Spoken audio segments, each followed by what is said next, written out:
The blackest Star Wars show in the galaxy has reared its head once again, because even in the light there's darkness. We are the Black Jedi, and we exist to highlight the black voices of Star Wars. I'm Rome, here with my man's KJ, and we have to tackle Star Wars Outlaws, the biggest problem with this game that we see.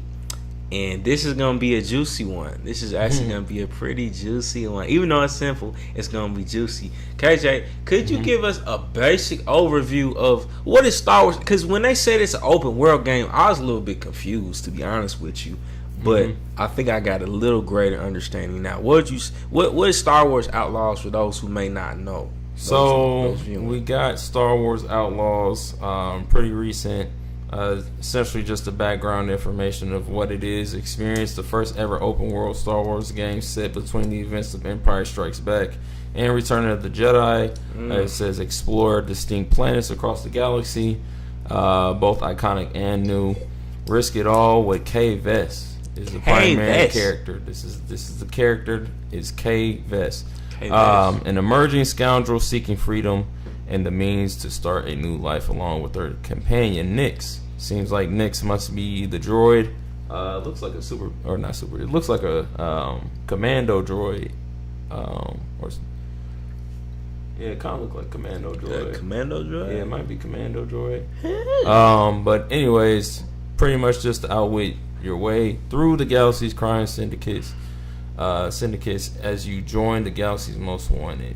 So it sounds like a bounty hunter. Bounty hunter type of game. Yeah, type of game. So that's what it seems like. But yeah. Or actually, it seems like Nix is a small alien. Maybe Nix is the alien, is what I'm guessing. Either the alien or the robot, whichever one.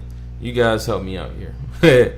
But yeah, the game is pretty much from Ubisoft and Lucasfilm Games. So if you guys are familiar with Ubisoft, how do you guys feel about that? You know, are you guys on board with Ubisoft? I know in the past people haven't really liked EA Gaming. So when we talk about, like, let's see, Battlefront, you know, they had issues. And then of course, you know, we have Fallen Order and Survivor now. So kind of give us through EA, was it? What's that? I know it was Lucasfilm's game. Wasn't it Lucasfilm Games? It was Lucasfilm. Yeah. Okay. EA might have had a little. Maybe they might have had a little bit. What has Ubisoft done before? They've done Assassin's Creed. Oh, they done Assassin's Creed. Yeah, Assassin's Creed. It's over then. If they done Assassin's Creed, come on, man. Yeah. If you guys play, you know, Assassin's Creed, you know. Yeah. Oh, yeah. They are the ones behind it. Yeah, this is about to be probably the best Star Wars game ever. Then. Hey, there's a chance. If you know the Assassin's Creed franchise, there's definitely a chance. They make amazing video games. I think Ubisoft, did they do Squadrons too? Star Wars Squadrons? I didn't play it. I didn't get a chance to play it, but I know that one was a bit big as well too. Yeah, let us know how you guys feel about Ubisoft and also EA Sport or EA Gaming. Yeah, which one you guys like a bit better? I think EA has lost. Oh man, they missed the mark. Yeah, they've lost fan morale. I don't think nobody's messing with EA after what they did to Battlefront. Oh man, yeah, that's exactly what I was thinking. Like, people were kind of having like a bit of issues after Battlefront 1 and also Battlefront 2 of how things started, especially with the microtransactions and just kind of like DLC. Messed the game stuff up, man. Yeah, lots of bugs, and the list goes on, honestly. So yeah, how you guys feeling about that again? Ubisoft or EA Gaming? Do you guys feel like they'll execute the game well? I don't know. We'll have to see. And then, of course, you know, what do you want to see in the storyline? That's another thing. You know, is it going to be just going on bounty hunt and missions or like side quests? You know, it is open world, so just kind of getting an idea of what we would see essentially. You know, during this time frame. You know, are we going to come across, you know, Vader? Or who are we gonna come across? That'd be interesting. What do you think? With Assassins, like, knowing that the people behind Assassin's Creed is kind of the backdrop, it actually gives me very great confidence in this video game. But we have to talk about the biggest problem with this video game, of course. Unfortunately, the biggest problem doesn't really reside within the game. The biggest problem resides within, once again, the fan base of Star Wars. So it's been apparently beef from people about this main character, K-Vess. And the beef has been that K-Vess is a protagonist, is a woman, right? Umberly Gonzalez is voice acting this human woman of color. First ever in Star Wars video game history. And people are upset about it. People are livid about it. So my biggest issue, and I say the problem is we have seen hundreds of Star Wars games where the trend is a male figure, usually a white male figure. And so this doesn't damper the experience of the game. At least it shouldn't, because if you think about it, every woman that's played a game has had to play as a main male character, right? And so they may feel a disconnect. How come we can't be uncomfortable? Which to me isn't that comfortable. Like, if you think about it, it's low key hard, because in a video game you're playing as something outside of yourself. So you want to put yourself in somebody else's shoes, and it looks cold to me. Like, the snippets I've seen, the trailer we seen from it, it looks amazing. It just, I don't know. That's why I think it could be said to be the greatest Star Wars game of all time. My opinion, as I've said several times in this channel, is that Knights of the Old Republic is the greatest Star Wars game of all time. No holds barred. Argue with your mama. The only thing that held it back is kind of the gameplay and user interface. Is that it wasn't as like free type of gameplay. You had to, you know what I'm saying, click buttons to like attack, and like I don't like that style of gameplay where you're not like, it's not as manual. Like you're having to just press buttons. You're not really. Yeah, you feel like you button mashing. Is that what you're not even getting the button mash really, because you have to put in. Well, you like click on the little character, and then you put in the attack you want them to use, right? And then it does it automatically, but you don't really have a role in that. It's like Pokemon. You know what I'm saying? Pretty much like you choose your what you want to do. You choose your attack, basically. You know what I mean? It doesn't feel as interactive. So to me, that was the only problem with Knights of the Old Republic gameplay. Right. I mean, what was the gameplay itself? But everything outside of that, perfect Star Wars game. And from what I'm understanding, this may be similar in that your actions can influence where the story goes. You know what I'm saying? Kind of like how RPGs are, or MMORPGs, but I think this will be different. Especially if it's within the vein of Assassin's Creed, it's definitely going to be different because the gameplay is going to be better. So I think this is poised to be the greatest Star Wars game of all time. And the problem lies within the fan base once again. If there are major issues with K-Vess being a primary character, suck it up. You know, just suck it. Any thoughts on that? I think, I would say, is the game good? You know what I'm saying?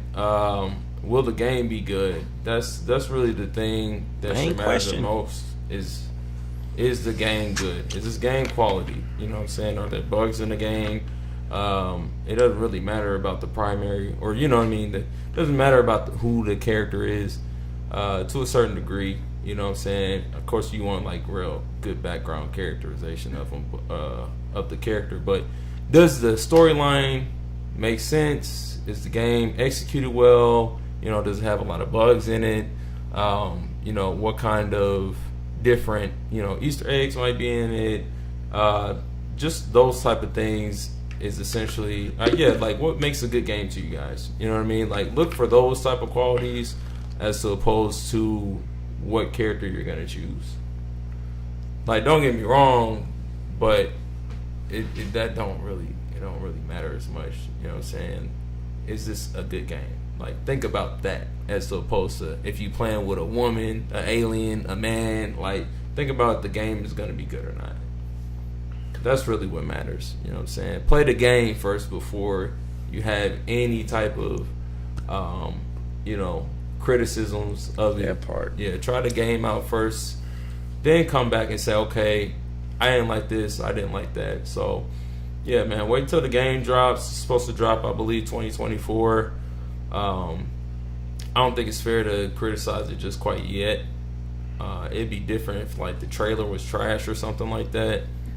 You know, I know. The trailer was hard. Yeah, the trailer was hard. You know what I mean? Like, for instance, when we saw the Sonic movie first appear with that trailer, Sonic looked like, I don't even know. That looked like Bonnet, bro. That wasn't even Sonic. Like that was Bonnet, bro. That was disgraceful. Bonnet the hedgehog. That was Bonnet disgraceful. the raccoon. I don't know what that was, but yeah, man, that's stuff that like, all right, this needs to be fixed. Yeah, that had to be fixed ASAP. Yeah, but like, this trailer didn't seem weak at all in my opinion. Y'all just tripping. I think, but again, like, I think that's more so not the whole Star Wars fan base, because it's a large fan base. So I think that I won't hold that against the whole fan base. It's usually a smaller or like medium-sized group of people that kind of. So you feel like the smaller section that's the loudest? Yeah, I feel like the smaller section is loudest, and that kind of like probably gets a little bit more of the shine, the media. So now everybody's like, it's all Star Wars fans based, because think about it, we're not thinking like that, and we're Star Wars fans. We're a minority. That too. But I don't think it's all the Star Wars fans. Prove us wrong. Yeah, prove us wrong. Prove us wrong. I would love to. Either way, it's messed up, in my opinion. Either way, it's messed up. Y'all shouldn't be focusing on that. Focus on the storyline, and if it got, cool commands and like combat and stuff like that, focus on that type of stuff. Not if it's man or woman. I guarantee people would have been like, hey man, like, I'd be cool playing the alien. I don't know, it's just so weird. Like, yeah, why is it gotta be you have an issue with it being a woman? It's just, I don't know. I don't really understand that. Like, yeah, you know how some gamers get though. Male gamers, it can be toxic. Mm-hmm. They're just toxic, and they don't like women. You feel me? They just hate women. But y'all corny for that. But I don't know. Key action point, he said, play the game. Play the game. That's first, all you gotta man. do. Play the game. Play the game. And then if you still feeling away, then don't play the game. That's simple. Don't play the game. If you really that much issue with it, don't play it. Yeah, life could be so much simpler if people move that way, but people don't. They have to, especially now with the internet, they have to say what they hate about everything. Facts. And not what they enjoy. Like, yeah. Cause I'll be playing the game. Yeah, I'm gonna try it out, man. I'm gonna see what it's about first. You know what I'm saying? Play the game, before I get to that. Be like, it's trash. I'm gonna play it first. Yeah, man, we have like different women characters in other games, you know what I'm saying? For instance, like Mortal Kombat, like I'm quite sure people play Melina and they ain't got no issues, or like, Tomb Raider, you know what I mean, back in the day, I'm quite sure they ain't had no issues. So you feel me? I don't know. You guys let me know. Let us know your thoughts in the comments. Will you play this game? Are you not a part of this toxic piece of the Star Wars fan base that hates women as lead characters? Let us know in the comments below. Like this video, subscribe to the YouTube channel, and make sure that you tap in with what we got coming, because this is certified the blackest Star Wars show in the galaxy. Nobody else is probably talking about these type of issues like we're talking about, because we highlight the black voices in Star Wars, right? And that can include other minority voices, like how Umberly Gonzalez, she's a Venezuelan born actress, right? So she's a woman of color navigating a space that no woman of color has ever been into within the Star Wars realm. This is monumental. So us here at the Black Jedi, we're gonna highlight moments like that and champion those voices and clown the other voices that have no reason to be going against her. So if you want to see us continue to do stuff like that, make sure you like this video, subscribe to the channel, and comment. Leave us a comment. Let's get some feedback to it. But we will see you in the next video, because even in the light, there is darkness.